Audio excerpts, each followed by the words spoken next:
د کالي مینځونکي او د هغه د خرو کیسه.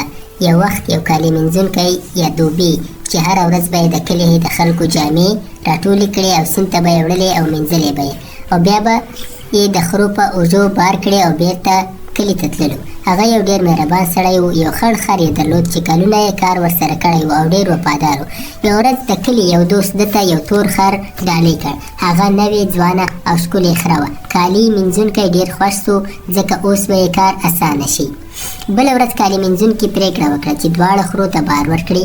د دواړو خرو په اوږو جامې واچولې او سیند ته لاړ. خړ خر غلی او ارام و، خو تور خر لږ مغروره ښکارېده. د خرو ترمنځ حسد پیدا شو. خړ خر فکر وکړ دا نوې خره ښکلې ده، ښایي بادار یا دغه کس ما ته اوس پام ونه کړي. او تور خر فکر وکړ زه قوي یم، هوښیاره یم، نو باید زیات کار ونه کړم. بله ورځ کالي مینځونکي په دوی باندې د مالګې بوجۍ بار کړې او بازار ته روان شو. کله چې سیند ته ورسېدل، د سیند چې کله تېرېدل، نو تور خر پوه شو چې د بدن یې دروند دی. نو د فکر وکړ چې ځان لوند کړي او مالګه به منحل سي، په اوبو کې ولاړه سي. د کستن ځان په اوبو کې په سیند کې وغورځاوه. هغه مالګه منحل سول، ختمه سول. نو د ده بار سپک سو او خوشحاله سو.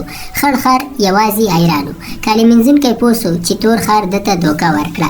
ده پرېکړه وکړه چې سبا یو درس ورکړي. نو سبا یې په دوی باندې صابون او وړۍ بار کړې. کله چې سیند ته ورسېدل، نو تور خر بیا د پرون غونډه کې ځان په سیند کې واچاوه. کله چې ځان په سیند کې واچاوه، نو صابون او وړۍ ګډ درانه سول. نو ده بیا ډېر په سختۍ سره قدم واهه او ډېر ستړی سو. هغه وروسته کالي مینځونکي وخندل او ورته ویل توره دوکه تل نه ګټي، اوس دې خپل سبق زده کړ. له هغې ورځې وروسته بیا تور خر هوښیار سو او بیا یې هېڅکله دوکه ونه کړل، او دواړه خره یو بل سره ملګري سول.